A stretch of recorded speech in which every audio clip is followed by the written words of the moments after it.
Lundi 4 mars 2019, un plaisir pour moi de vous retrouver en ce début de semaine pour un nouveau numéro de Café Débat. Vous le savez, l'émission qui donne la parole à ceux qui veulent la prendre en vue d'impacter l'opinion pour ce premier numéro de la semaine. Et dans cette première partie d'émission, nous parlons une fois encore du sujet qui défraie la chronique. Depuis plusieurs jours, il s'agit du déguerpissement des occupants du site directionnaire de Koloma appelé Kaproraï. Vous le savez, le gouvernement guinéen, à travers le ministre Ibrahima Kourouma, qui donc s'est lancé dans cette opération de déguerpissement, une centaine de familles sur les lieux, sans état d'âme, ni un plan social d'accompagnement.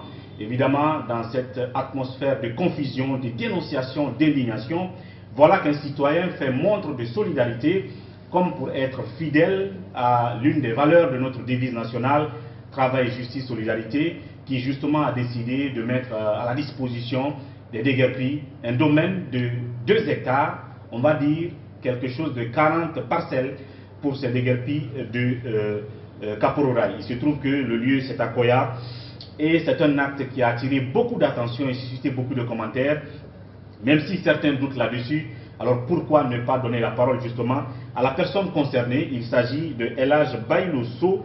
Il est chef d'entreprise et c'est lui justement qui a donné ces 2 hectares. C'est notre premier invité de l'émission Café Débat en ce lundi, début de semaine.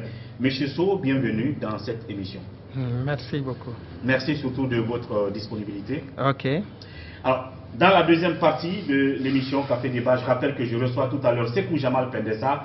Nous ferons un décryptage à l'interne de 2 sujets qui suscitent un débat depuis 48 heures. D'abord, la menace de grève brandie à nouveau par le SLEC et le ministre de l'Enseignement supérieur, Yero Baldé, pointé du doigt pour ne pas respecter un certain nombre d'actes de ce contenu, du contenu de l'accord. Et puis nous parlerons de l'UPG, le parti de feu Jean-Marie Doré, qui vient de subir, on va dire, un coup, ou sinon son président qui a été brusquement remplacé. Il s'agit de maître Alfred Matos qui a été remplacé par Jacques Bonimi. La question, est-ce que Jacques Bonimi est l'homme capable de réhabiliter l'héritage politique de feu Jean-Marie Doré? Là-dessus, je ferai le débat aussi avec Sekou Jamal Pendessa, mais dans la deuxième partie de cette émission. Déjà, on va faire face au premier invité, Elhaj Baylosso. Oui, est-ce que vous pouvez vous présenter un tout petit peu à nos téléspectateurs? Oui, je m'appelle Elhaj Baylosso. Je suis le directeur général de la Société de gestion et de construction guinéenne.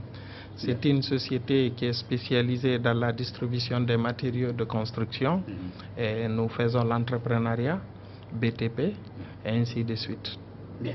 Alors, nous parlons du déguerpissement de Kaproraï. Oui. Vous êtes un citoyen comme tout autre citoyen, oui, et nous étions dans le débat houleux autour de ce déguerpissement. Oui. Il y en a qui pensent que l'État c'est normal, qui déguerpissent, non, c'est pas normal, on a ciblé des gens, on les a enlevés sans les avertir. Mais dans tout ce bruit-là, on vous voit sortir et faire un acte, je l'ai dit, sans précédent, incommensurable, de mettre 2 hectares à la disposition des populations. La première question, est-ce que c'est vrai ou est-ce que c'est faux que vous avez donné 2 hectares pour les populations déguerpies de Kaproraï, 2 hectares qui se trouveraient du côté de Koya? Vrai ou faux? Oui, c'est vrai, c'est vrai. J'ai donné effectivement 2 hectares aux déguerpis. Oui, c'est effectivement vrai. Alors, je confirme cela. Qu'est-ce qui a motivé cette action de votre part? Et ces 2 hectares, est-ce que c'est sous condition que vous donnez ou est-ce que c'est de bonne foi que vous donnez sans condition et au nom de ces déguerpis? Quelle est la motivation? C'est de bonne foi que j'ai donné aux déguerpis. Vous savez, tous les jours sur les réseaux sociaux, c'est des critiques et autres. J'ai dit, au lieu qu'on se mette à critiquer tous les jours, moi je pense qu'aujourd'hui on doit passer aux actes. Ce qui s'est passé, c'est déjà passé. Il y a de cela très longtemps, on disait oui, Kaproraï, c'est là-bas où on doit construire les ministères, il faut qu'il y ait une capitale. Tout ça, je comprends. Je suis d'avis avec l'autorité. Vous avez compris? Donc, ce que je demande à mes frères, à toute la communauté guinéenne, qu'elle soit ici ou ailleurs, c'est de se donner les mains, cotiser pour trouver pour chaque déguerpi au moins une parcelle de 20 sur 25. Vous avez compris? Là, on a une solution. l'État peut continuer ses actions. Les déguerpis, ils ont trouvé autre chose. On tourne la page au lieu de se mettre à s'insulter, critiquer, raconter du n'importe quoi. Moi, je pense que tout ça, il faut mettre de côté. L'essentiel, on n'a qu'à passer aux actes. Ceux qui sont victimes, on les aide une fois pour toutes. Il ne suffit pas qu'on se batte, on dit bon, arrêtons ce déguerpissement, arrêtons la casse. Non, vous avez compris. L'État a besoin de son domaine. Ils n'ont qu'à prendre son domaine. Nous, population, on n'a qu'à se donner les mains, on cotise. On construit quelque chose pour eux. Donc, si on ne peut pas, une solidarité pour ces gens.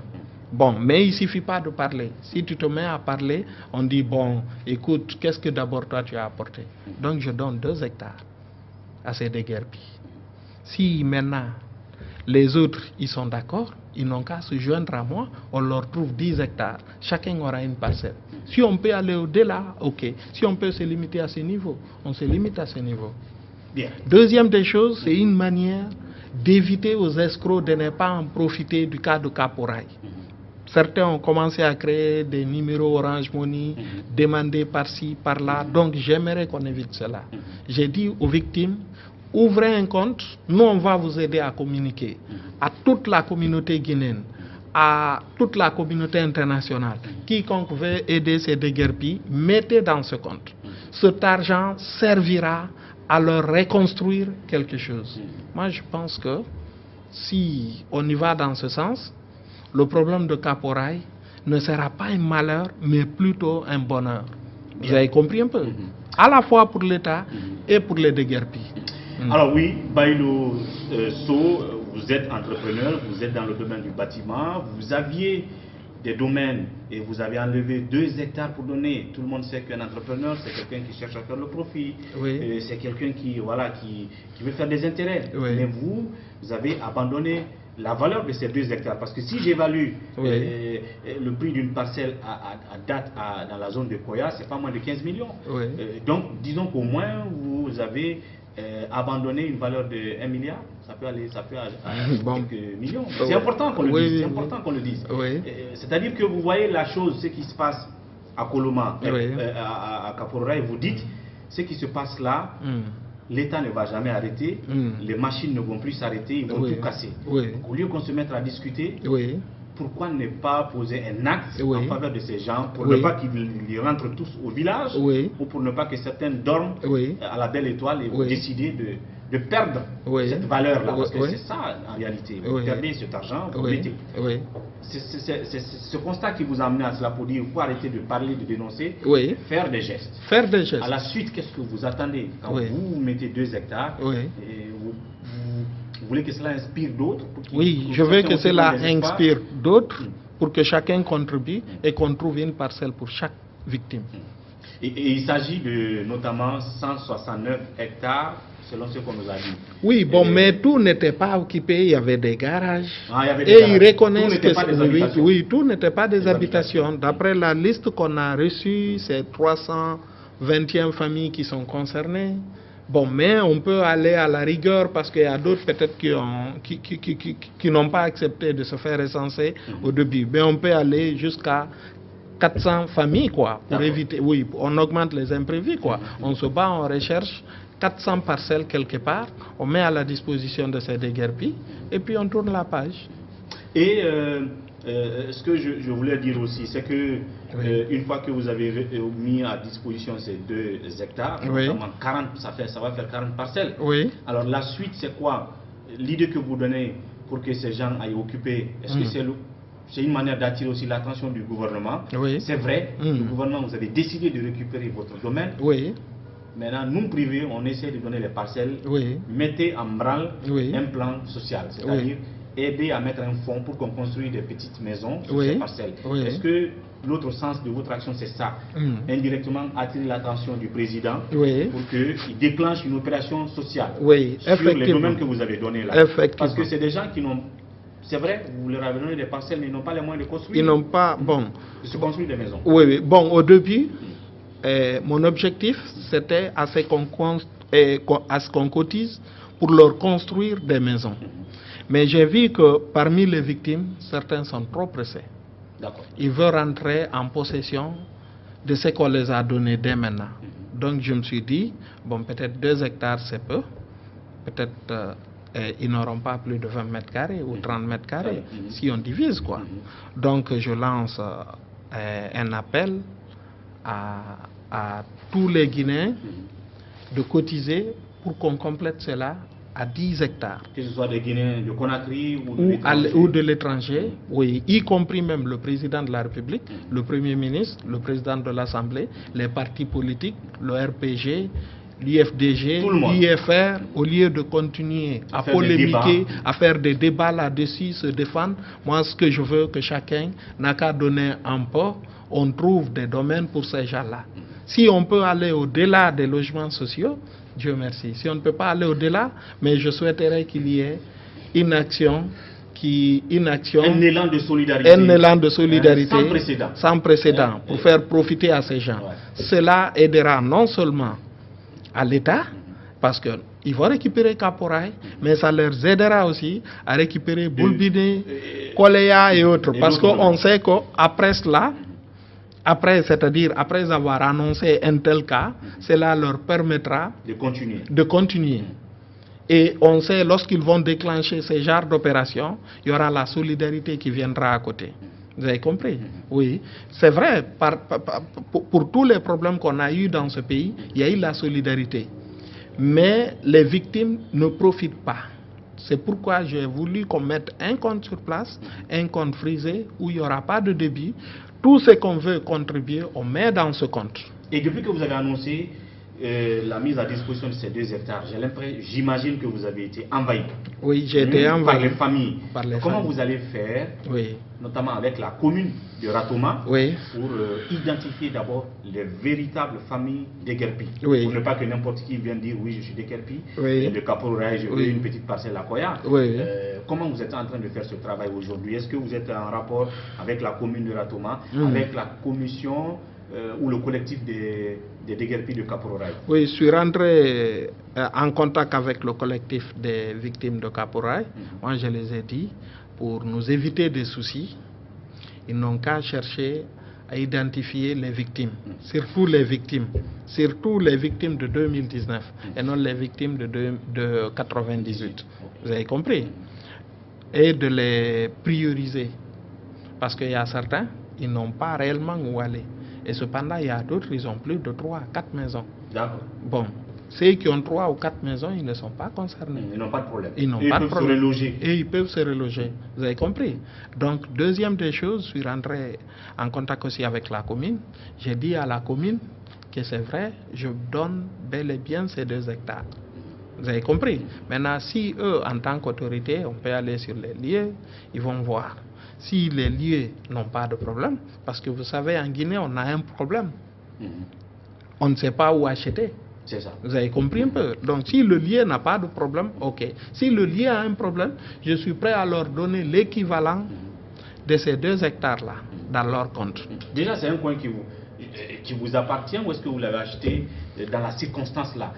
Non, non. D'abord, après. Oui, je l'avais de cela il y a très longtemps. Voilà. Je voulais faire même des logements là-bas. Des logements là-bas. Oui. Voilà. C'est pour cela que j'en viens à l'affaire de documents légaux. Oui.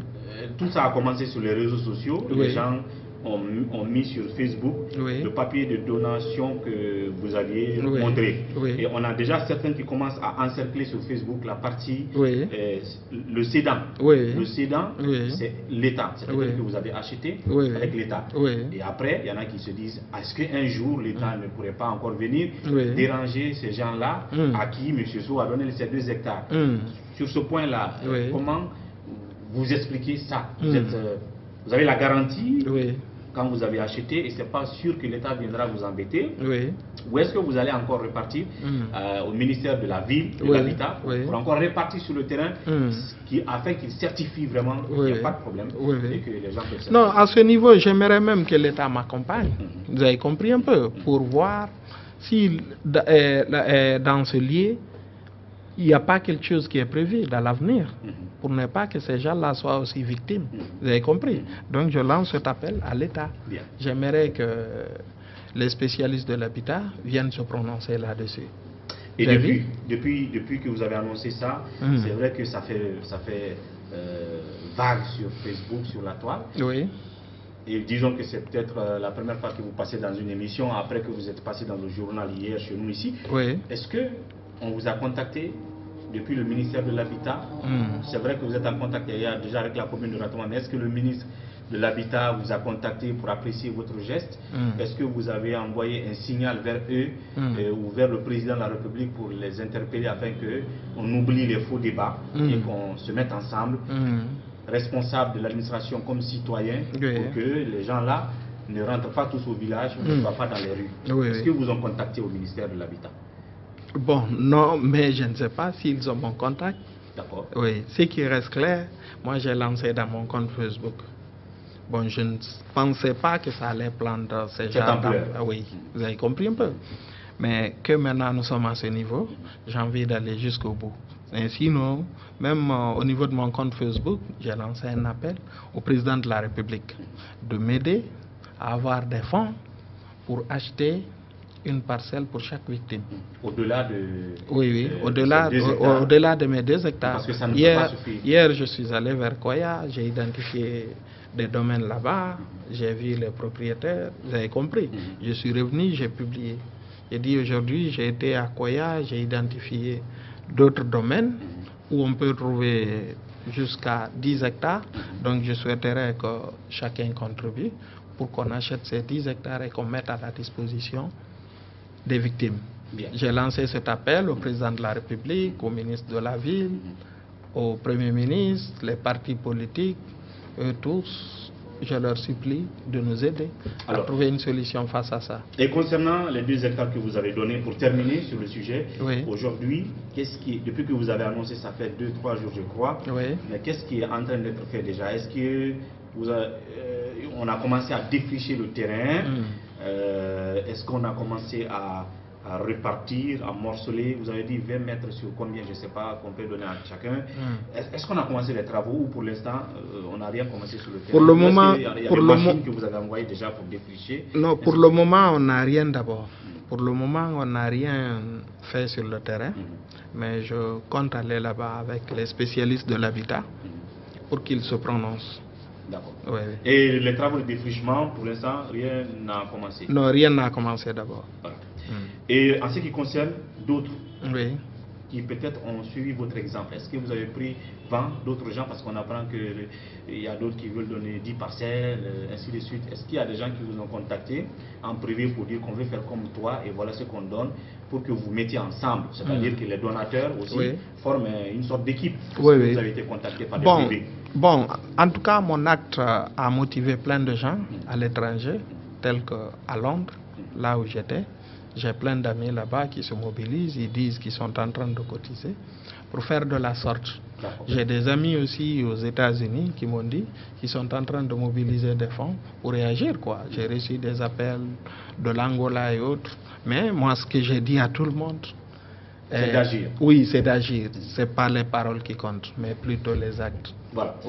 Et donc, vous avez une fois encore la parole, peut-être l'occasion de vous adresser au président de la République, de vous adresser au ministre de la Ville, qui est devant cette action de déguerpissement, comme vous l'avez dit.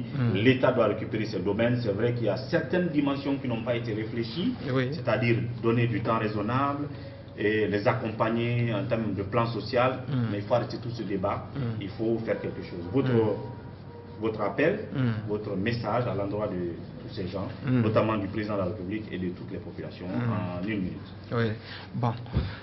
Ici, ce que je demanderai à la communauté guinéenne, ici présent, et à l'étranger, au président de la République, au Premier ministre, au président de l'Assemblée, les présidents des partis politiques, à tous les Guinéens de bonne foi, de cotiser afin d'aider les victimes de déguerpis de Kaporlaye, afin que chacun gagne une parcelle à Koya ou dans la zone de Dibreka.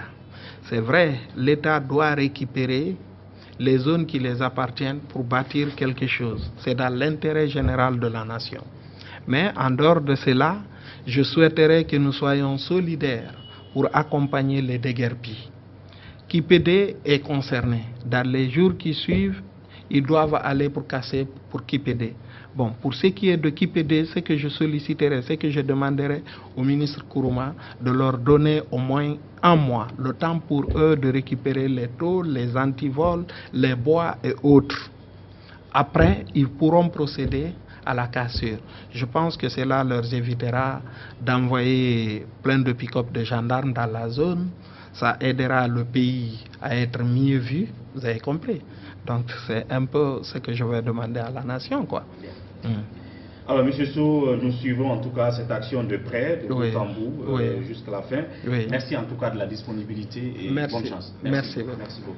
Voilà, mesdames et messieurs, cette première partie du Café Débat consacrée à ce élan de solidarité dont le don a été donné par un citoyen, tout simplement, El Hadj Baïdou Sow, ce qui devrait aussi inspirer l'État, au-delà de sa responsabilité quand même, de prendre possession de tout ce qui lui appartient en termes de biens domaniaux, mais aussi d'ajouter à cela souvent un plan social pour aider ceux-là qui vont être déguerpis. J'espère et nous souhaitons que cela soit accompagné par d'autres actions. Dans la deuxième partie de cette émission, comme annoncé, je retrouve tout à l'heure Sekou Jamal Temessa. On va parler politique, mais aussi on va parler d'éducation, juste après la pause thé.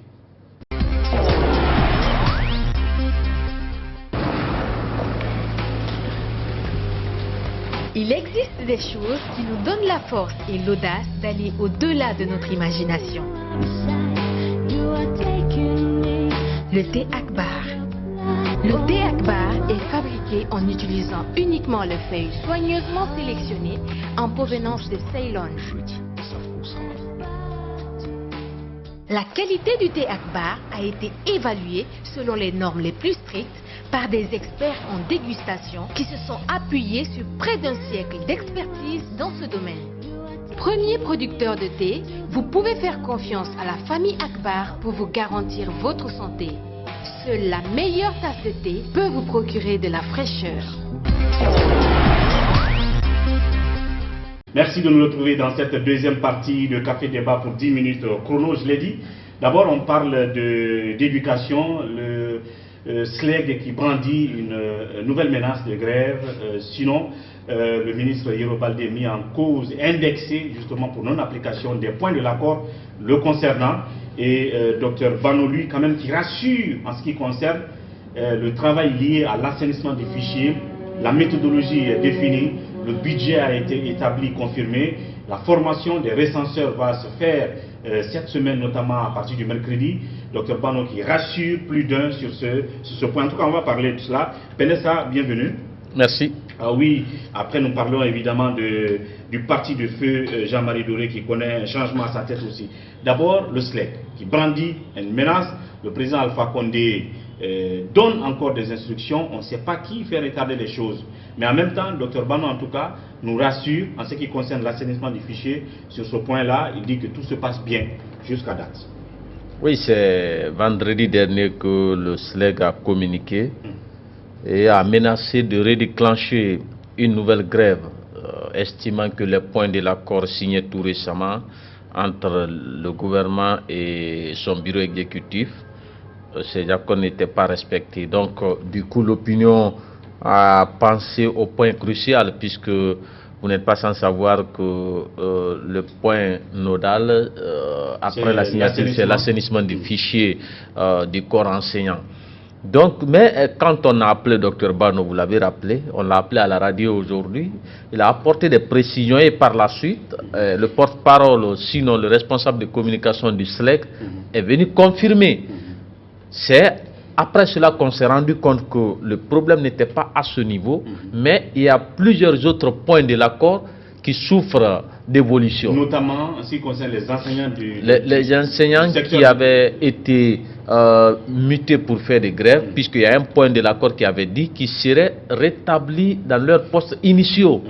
Donc il se trouve qu'il y a quelques-uns qui sont rétablis, mais ça patine à certains endroits, notamment à Kindia et je ne sais pas, à l'ISEC de Lambaye. Donc à ce niveau, et c'est des facteurs bloquants qui ont directement concerné le ministre de l'Enseignement supérieur, puisqu'à Kindia, c'est l'université de Kindia, Et puis, du côté de l'ISEG aussi, ça relève de l'enseignement supérieur. Donc, on s'est rendu compte qu'il y a problème, mais il y a aussi cette affaire d'immixtion de l'administration publique dans le fonctionnement des activités syndicales ou des structures syndicales. Vous vous rappelez de cette note circulaire publiée par le préfet de Djéré-Kouré, si j'ai bonne mémoire, qui interdit carrément les activités du SLEG dans son ressort administratif. Je pense qu'il ne revient pas à un préfet d'interdire le fonctionnement d'une structure syndicale. Ils ont vu l'exemple ici avec le gouvernement. Le gouvernement, par la mauvaise compréhension de certains ministres qui a voulu interdire les activités du SLEG branche Abakar Souma, mais après rappel à l'ordre, notamment de l'international de l'éducation, le gouvernement même a fini par comprendre que le syndicat fonctionne comme ça librement, c'est le terrain qui commande. D'ailleurs, la création d'un syndicat ne demande même pas une autorisation préalable du gouvernement ou de n'importe quelle entité étatique. Vous comprenez? Vous créez, vous finissez, et puis vous publiez votre décision, votre rapport. Donc, je pense qu'il faut dire à ceux-là qui viennent nous replonger dans une nouvelle crise de faire attention. Bien. Et ça, il faut penser, ça pourrait être le ministre de l'enseignement supérieur, Yero Baldé, qui refuse de réaffecter les enseignants du secteur de l'enseignement supérieur. Aujourd'hui, il est le plus indexé que même peut-être Maurice Sangare, même si Maurice Sangare aussi est concerné par quelques points, ministre de l'enseignement, ministre de l'éducation nationale, mais on parle ces derniers temps beaucoup plus de Yero Baldé. Vous comprenez? Donc il doit faire attention. Et on a perdu 3 mois. Tout le monde pensait même à une année blanche. Heureusement, on a évité cette année blanche de justesse. Donc et il faut on peine à récupérer le retard. On peine à récupérer le retard. Et ce qu'ils ont oublié, ce genre d'informations, moi je suis en contact avec les élèves à tout moment. Vous comprenez? Il y a toute une panique qui est encore sémée au sein de l'opinion scolaire. Bien. Les élèves disent, on a appris que bientôt une nouvelle grève, dans une semaine encore, pendant que nous on n'a même pas... Donc il y a déjà cette psychose-là. Cette psychose. Et il faut le rappeler, le plus indexé cette fois-ci, c'est Yero Baldé qui pourrait être à la base d'une nouvelle crise. Je l'ai dit, en tout cas, on pensait peut-être que c'est cette affaire d'assainissement du fichier qui était non, le principal à ce niveau, point. Mais pour là, le moment... On a écouté Banou. Pour le moment, ce que Banou a expliqué, c'est tellement professionnel, c'est scientifique. On n'est pas spécialiste en la matière, mais on sait que c'est un sociologue. Mais la façon, puisque nous on a pensé que la commission est formée, on allait tout de suite déployer les gars sur le terrain. Mais il a cité des préalables. Si fait que sa communication elle était très intéressante, puisque l'opinion a compris que ce n'est pas un refus. En tout cas, selon ce qu'il a expliqué, c'est qu'il y a des étapes à dépasser. Il fallait d'abord définir la méthodologie de travail sur le terrain, définir le questionnaire, vous comprenez, avec quel outil de travail on va travailler, et puis on est nombre de missions à déployer, les équipements, tout et tout, les axes à emprunter, vous comprenez, les différents itinéraires, vous comprenez. On est allé jusqu'à penser à la formation de ceux-là qui vont. Et je pense que c'est très intéressant. Puisque les agents recenseurs, ce n'est pas tout le monde qui s'y connaît. Vous comprenez? Donc, il y a une formation qui est prévue. Il dit que ça va commencer dans la semaine, là, le mercredi certainement, à l'université de Symphonia. Je pense. Et puis, on parle aussi, c'est une sorte de stage, puisqu'il y a la phase d'essai à Conakry. Après la formation, il y aura une pratique.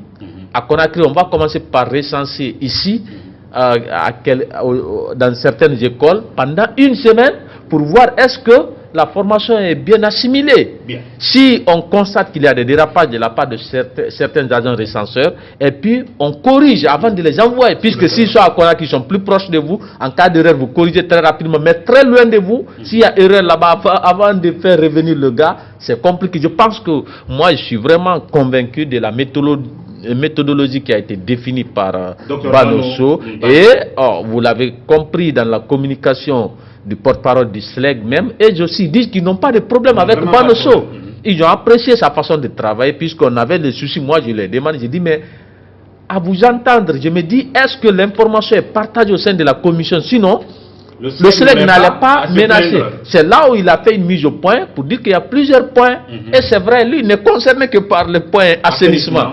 Voilà, donc s'il y a problème, c'est d'autres points. Voilà. Donc il faut dire que oui, le SLEG a brandi une menace, mais ce n'est pas forcément concernant l'assainissement du fichier, puisque sur ce point, les explications que Dr Bano Bari a données, il faut rappeler que Bano Bari est le conseiller chargé des questions d'enseignement supérieur à la présidence de la République, président de la commission d'assainissement du fichier d'éducation.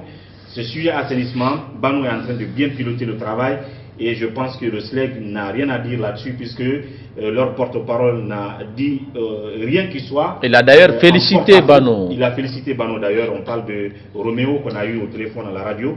Ça veut dire que ce sont les autres points qui ont suscité la colère du SLEG. Et ces points-là concernent le ministre de l'enseignement supérieur, Yero Baldé. Et une partie de l'administration publique comme le préfet de Désiré qui a fait une circulaire pour interdire toute activité du SLEG dans sa préfecture. Voilà, donc je pense qu'à ce niveau, c'est Bourema Kondé qui est concerné.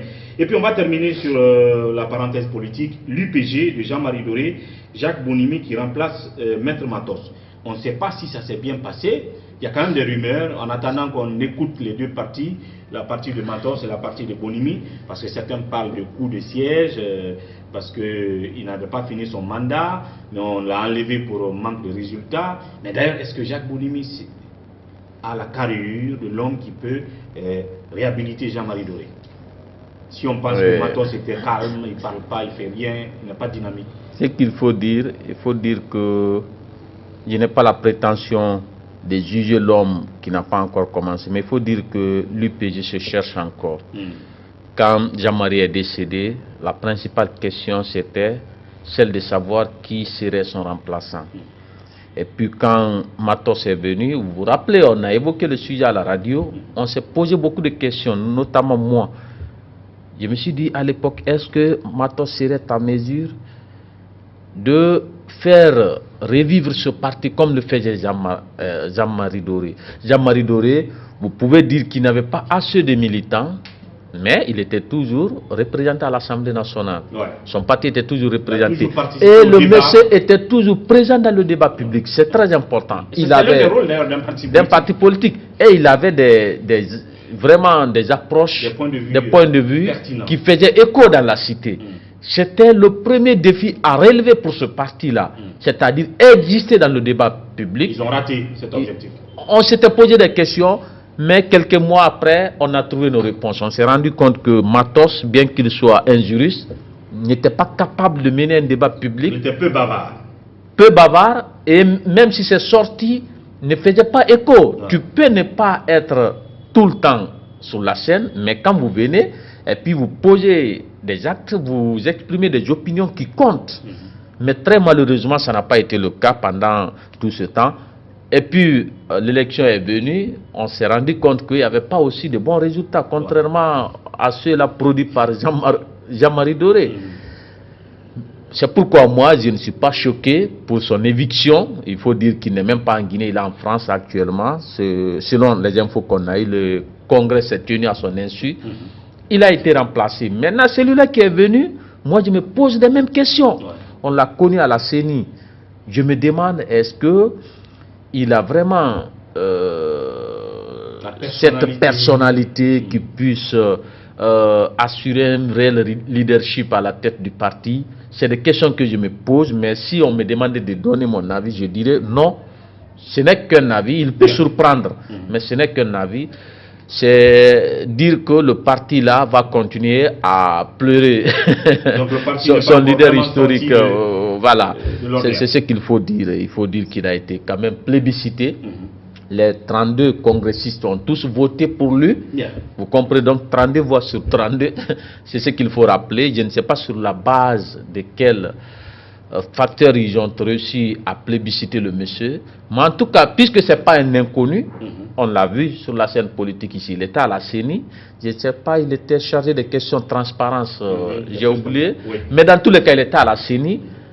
Il peut être un bon cadre, technicien qui travaille, vous comprenez, mais diriger un parti politique, moi personnellement, Je doute, mais très très fort, Bien. sur sa capacité. On verra bien, justement, Jacques Bonimi. On verra d'ailleurs s'il n'y a pas de débat derrière tout ça. Est-ce que Matos ne va pas contre-attaquer? Matos a déjà réagi. Bien. Il a dit que le congrès est illégal. Vous comprenez? On attend qu'il revienne en Guinée, peut-être pour approfondir le débat. Mais ses premières réactions déjà, il dit que le congrès est illégal. Donc, comme pour dire qu'il ne reconnaît pas le monsieur, même si le monsieur lui a tendu la main, puisque ce qu'il faut rappeler, le congrès s'est tenu, mais c'est seulement le président qui a été élu. Lui d'abord. Le mode que les congressistes ont adopté dit que le reste des postes du bureau seront meublés par le président qui collaborer Bien. pour mener à bien sa mission. Je pense qu'on lui a donné tous les pouvoirs. Maintenant, à lui de faire le jeu. Si, parce qu'on sait généralement les bureaux politiques nationaux des partis politiques, les postes sont tous électifs.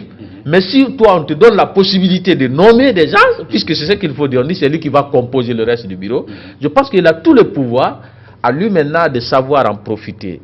Alors donc ça veut dire que la réaction de Matos qui pense que c'est un congrès illégal, c'est le signe d'un feuilleton judiciaire qui naît au sein de l'UPG en ce moment. Ouais, mais moi je pense que si j'étais son conseil, je lui dirais de ne même pas forcer la situation. Matos, puisqu'il ne pourra pas, il ne pourra rien faire à la tête de l'UPG. En tout cas, ça reste. Il a prouvé son incapacité. Maintenant, l'autre aussi, moi j'ai des doutes forts, peut-être il va me surprendre. Ce qui est sûr, s'il n'est pas d'accord, ça reste un scénario judiciaire qui va ouvrir au sein du parti, comme à l'UFDG, entre Baouri et Selou Dalein, comme encore dans quel autre parti, peut-être comme à l'UFR. En tout cas, merci. Merci. À demain. Ouais. À vous, merci de votre attention. C'était un plaisir de vous avoir retrouvé en ce lundi, début de semaine pour le premier numéro. À demain pour un autre numéro avec un autre invité. D'ici là, prenez soin de vous et au revoir.